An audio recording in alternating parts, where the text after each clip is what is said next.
கடலூர் மாவட்டத்தில் உள்ள நீர்நிலைகளில் 115 மடங்கு அதிகமாக பாதரச மாசுபாடு கண்டறியப்பட்டுள்ளதாகவும், ஒன்றிய அரசின் வருவாய் சுரண்டலுக்காக கடலூர் மாவட்டத்தின் சுற்றுச்சூழலையும் பொதுமக்களின் ஆரோக்கியமான வாழ்வியலையும் பலி கொடுப்பதை தமிழக வாழ்வுரிமை கட்சி ஒருபோதும் ஏற்றுக்கொள்ளாது என அக்கட்சியின் தலைவர் வேல்முருகன் கண்டனம் தெரிவித்துள்ளார். இது தொடர்பாக அவர் வெளியிட்டுள்ள அறிக்கையில், கடலூர் மாவட்டம் நெய்வேலியில் NLC நிறுவனத்தின் அனல் மின் நிலையங்கள் மற்றும் சுரங்கங்கள் செயல்பட்டு வருகிறது. இதனை ஒட்டியுள்ள பகுதிகளில் உள்ள நீர்நிலை, நிலத்தடி நீர், மண் மாதிரிகளை தமிழ்நாடு மாசு கட்டுப்பாட்டு வாரியம் ஆய்வுக்கு உட்படுத்தி அதன் அறிக்கையை தென்மண்டல தேசிய பசுமை தீர்ப்பாயத்தில் சமர்ப்பித்தது.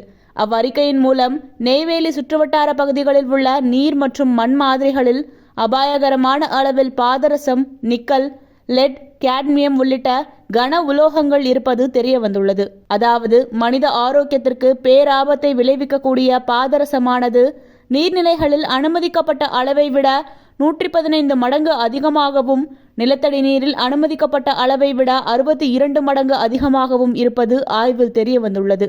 தமிழ்நாடு மாசு கட்டுப்பாட்டு வாரியம் ஆய்வு மேற்கொண்ட 17 நீர்நிலைகளில் 15 இடங்களில் பாதரசம் பாதுகாப்பான அளவுகளை விட அதிகமாக இருப்பது கண்டறியப்பட்டுள்ளது. பக்கிங்காம் கால்வாயில் பாதுகாப்பான அளவை விட 115 மடங்கு பாதரசம் அதிகமாக இருப்பது ஆய்வின் மூலம் தெரிய வந்துள்ளது.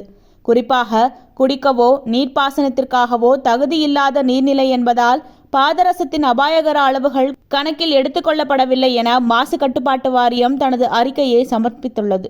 குறிப்பாக குடிக்கவோ நீர்ப்பாசனத்திற்கோ தகுதியில்லாத நீர்நிலை என்பதால் பாதரசத்தின் அபாயகர அளவுகள் கணக்கில் எடுத்துக்கொள்ளப்படவில்லை என மாசு கட்டுப்பாட்டு வாரியம் தனது அறிக்கையை சமர்ப்பித்துள்ளது. வளையமாதேவி கூட்டுக்குடிநீர் திட்டம், பரவனாறு, வாலாஜா ஏரி, ஐயன் ஏரி ஆகிய நீர்நிலைகள் உள்ள நிலையில் அவற்றை எப்படி குடிநீர் ஆதாரமாக கருதாமல் இருக்க முடியும்? ஏரி, குளங்களாகிய நீர்நிலைகள் இருக்கிறதென்றால் அவைகள் நிலத்தடி நீருக்கு முக்கிய ஆதாரமாக இருக்கும். நீர்நிலை உயிரினங்களுக்கு முக்கிய பயனுள்ளதாக இருக்கும். சோற்றில் பூசணிக்காயை மறைப்பது என்ற பழமொழிக்கு ஏற்ப அடிப்படை உண்மைகளை மறைத்துவிட்டு வாலாஜா ஏரி, ஐயன் ஏரி நீர்நிலைகளை குடிநீர் ஆதாரமாக கருதவில்லை என்ற தமிழ்நாடு மாசு கட்டுப்பாட்டு வாரியத்தின் வாதம் ஏற்றுக்கொள்ள முடியாதது. இந்நீர்நிலைகளில் எப்படி கன உலோகங்கள் கண்டறியப்பட்டுள்ளன? மாசடைந்த நீர்நிலைகள் என்றால் மாசுபாட்டிற்கு யார் காரணம்? இந்நீர்நிலைகளில் நீரருந்தும் கால்நடைகளுக்கும் நீர்வாழ் உயிரினங்களுக்கும் ஏற்பட்ட பாதிப்புகள் என்ன என்கிற கேள்விகளுக்கெல்லாம் மாசு கட்டுப்பாட்டு வாரியம் வெளிப்படையாக பதிலளிக்காமல் பாதிப்புகள் குறித்து மட்டுமே ஆய்வறிக்கையில் சுட்டிக்காட்டி இருப்பது NLC நிறுவனத்தின் அத்துமீறல்களை மூடி மறைக்கும் செயலாகும். தமிழ்நாடு மாசு கட்டுப்பாட்டு வாரியம் சோதனைக்கு உட்படுத்திய 9 நிலத்தடி நீர் மாதிரிகளில் 6 இடங்களில் பாதரசம் இருப்பது தெரிய வந்துள்ளது.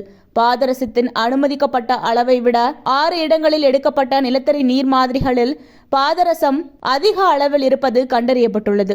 இது அனுமதிக்கப்பட்டதை விட 2.5 மடங்கு முதல் 62 மடங்கு வரை அதிகம் என்பதை சுற்றுச்சூழலின் பாதுகாப்பிற்கு தொடர்ந்து போராடி வரும் பூவுலகின் நண்பர்கள் அமைப்பு தங்களது அறிக்கையில் சுட்டிக்காட்டியுள்ளது. எனவே நெய்வேலி மற்றும் சுற்றுவட்டார பகுதிகளில் அபாயகரமான அளவுகளில் பாதரசம் கண்டறியப்பட்டுள்ளதால் அப்பகுதி மக்களின் உடல்நிலை மற்றும் ஆரோக்கியத்தை கருத்தில் கொண்டு தமிழ்நாடு அரசு சார்பில் மருத்துவ குழுவை நியமித்து பரிசோதனைகளை மேற்கொள்ள வேண்டும்.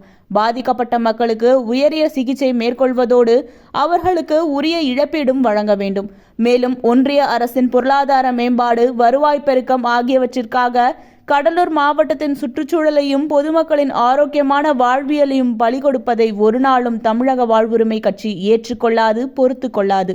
ஆகவே NLC நிறுவனத்தின் விரிவாக்கத்தை கைவிட்டு நெய்வேலி மற்றும் சுற்றுவட்டார பகுதிகளில் உள்ள நீர்நிலைகளில் அதிகரித்திருக்கும் பாதரச மாசுபாட்டை குறைக்கவும், பருவநிலை மாற்றத்தை கருத்தில் கொண்டு சுற்றுச்சூழலை பாதுகாக்கவும் ஆக்கப்பூர்வமான நடவடிக்கைகளை ஒன்றிய அரசும் தமிழ்நாடு அரசும் உடனடியாக மேற்கொள்ள வேண்டும் என தமிழக வாழ்வுரிமை கட்சி கேட்டுக்கொள்வதாக தனது அறிக்கையில் தெரிவித்திருந்தார்.